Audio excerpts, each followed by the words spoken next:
Assalamualaikum warahmatullahi wabarakatuh. Video ini bertujuan untuk menjelaskan metode perhitungan hisab awal tahun miladi yang pertama. Jadi untuk hisab awal tahun yang miladi atau masehi itu ada dua cara. Yang pertama yang ini, yang kedua yang ada di bawahnya. Nah, untuk hisab tahun miladi, awal tahun miladi yang pertama, yang perlu jenengan perhatikan yang pertama adalah tabel yang ini, tabel tugas. Nah, dari tabel tugas ini yang kita perhatikan adalah angka-angka yang tertera di susunan cara perhitungannya. Yang pertama, tahun nakis. Tahun nakis itu lawan dari tahun tam. Tahun tam itu sudah pernah dijelaskan pas kelas tunggal ya, waktu kelas 10. Kalau tahun tam itu adalah tahun yang telah sempurna dilewati, artinya tahun sebelumnya. Nah, kalau tahun nakis itu sama dengan tahun yang dicari. Ada dan lanjut mohon nggak apa-apa ya. Mumpung selok. Tahun nakis itu adalah tahun yang sedang dicari. Misalnya di contoh perhitungannya kan sebentar. Di contoh perhitungannya kita menghitung tahun 2016. Maka berarti yang namanya tahun nakis itu adalah tahun 2016. Sementara tahun tam adalah tahun 2015, tahun yang sudah sempurna dilewati, atau tahun nakis dikurangi 1, yaitu tahun tam. Nah, untuk perhitungannya yang harus diperhatikan adalah angka-angka yang tertera di sini. Ada angka 400, 7, 100, 5, 4, 5, 2, 7, 2, 4, 5, 2, 5.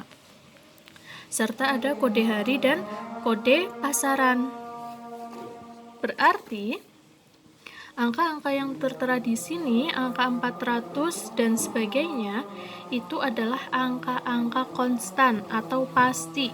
Berapapun tahun yang jenengan cari, pasti harus dibagi dengan 400, harus dikali dengan 7, kemudian harus dibagi 100, kemudian harus dikali dengan 5, dan seterusnya. Nah, cara menghitungnya gimana? Kita bisa melihat di contoh perhitungan tahun 2016. Contoh perhitungan tahun 2016. Nah, ini kita akan mencari awal tahun 2016. Maka yang disebut tahun nakis adalah tahun 2016. Sementara tahun tam yaitu tahun nakis dikurangi 1, maka tahun tamnya adalah 2016. Maka di sini kita menuliskan 2015. Sebenarnya ini prinsip porogapet ya. 2015 dibagi 400, maka hasilnya adalah 5. 5 dikalikan dengan 400 hasilnya adalah 2000. 2015 dikurangi 2000 hasilnya 15. 2015 dibagi 400 kita tuliskan di sini. Sebentar.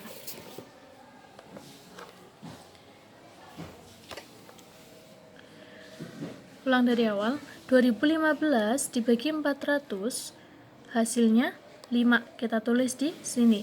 5 dikali 400 hasilnya 2000 ditulis di sini. Nah, 2015 dikurangi 2000 sisanya adalah 15. Nah, 15 sisa dari pembagian yang pertama tidak kemudian dibagi 400 lagi, tapi dibagi dengan 100. 15 dibagi dengan 100 tidak bisa, maka tuliskan saja 0. Nah, 0 kali 100 hasilnya 0. 15 dikurangi 0 hasilnya 15. 15 dibagi 4 hasilnya 3. 3 dikali 4 hasilnya 12. 15 dibagi 15 dikurangi 12 hasilnya 3. Nah, hasil pembagian 503 itu pasti dikalikan dengan 755. Maka 5 dikalikan dengan 7 hasilnya 35. 0 dikali 5 hasilnya 0. Berapapun angka yang dikalikan dengan 0 hasilnya pasti 0. 3 kali 5 hasilnya 15. Ini adalah untuk mencari hari. Nah, kemudian angka ini, hasil perkalian ini dijumlahkan. Tapi sebelum dijumlahkan juga ditambahkan dengan 2. 2 ini sudah kaidah atau rumus. Maka 35 ditambah 0 ditambah 15 ditambah 3 dan ditambah 2 hasilnya adalah 55.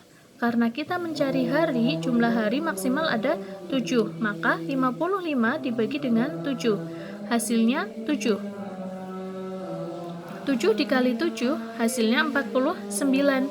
55 dikurangi 49 hasilnya 6. Nah, ini untuk mencari hari. Hasil 6 itu kemudian kita tarik ke kolom kode hari. 6 berarti hari Jumat. Begitu. Nah, terus kita lanjut ke pasaran. Kita mencari pasaran. Hasil pembagian ini yang 5, 0, dan 3 kita pindahkan ke sebelah sini. 5, 0, 3. Nah, 5 dikali 2, 10. 0 dikali 4, 0. 3 ini tidak perlu dikalikan dengan angka berapapun, tapi 3 yang hasil ini, yang sisa ini dikali dengan 5. Hasilnya 15. Dan kemudian masih ada kaidah 2, sama kayak di sini, ada kaidah penjumlahan 2. Terus kita jumlahkan berapa hasilnya? 10 ditambah 0 ditambah 3 ditambah 15 dan ditambah 2. Hasilnya adalah 30. Karena pasaran jumlahnya ada 5, maka 30 ini kita bagikan dengan 5, bukan dibagi dengan 7. Kalau hari kita bagi dengan 7.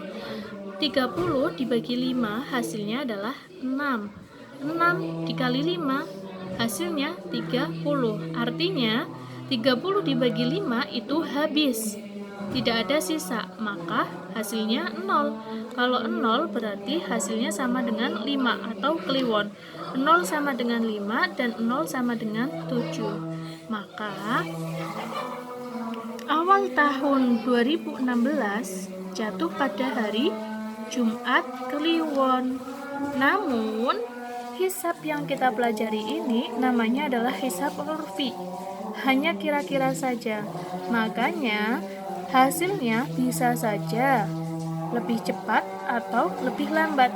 Misalnya 2016 hasilnya kita hitung jatuh pada Jumat Kliwon, tapi setelah jenengan cross check di tanggalan ternyata hasilnya bukan Jumat, bisa jadi Kamis atau bahkan Rabu, atau malah hasilnya ini terlalu lambat. Ternyata hasilnya ternyata kenyataannya di kalender yang benar 2016 itu jatuh pada hari Sabtu atau malah hari Ahad gitu. Jadi gak usah khawatir kalau misalnya nanti ternyata tugasnya jenengan hitung, loh ini kok nggak sama kalender. Nggak apa-apa, karena yang kita pelajari ini adalah hisab urfi, hanya kira-kira saja, belum tentu benar gitu, belum hisab yang hakiki gitu. Tapi meskipun misalnya nanti di sini jenengan salah, jenengan harus cross check proses perhitungannya. Kalau memang jenengan sudah cross check proses perhitungannya benar, berarti meskipun sininya salah nggak masalah. Tapi bisa jadi sininya salah, setelah di cross check ternyata perhitungannya jenengan yang salah gitu ya. Jadi harus diperhatikan, tetap harus dikoreksi dulu sebelum dikumpulkan ya. Maksimal pengumpulan tugas hari Kamis depan, oke? Assalamualaikum warahmatullahi wabarakatuh. Nanti kalau ada yang nggak jelas bisa dijabrikan lagi. Nanti saya jawab di grup biar semuanya yang punya kebingungan yang sama juga bisa mendapatkan jawaban. Sekian, terima kasih.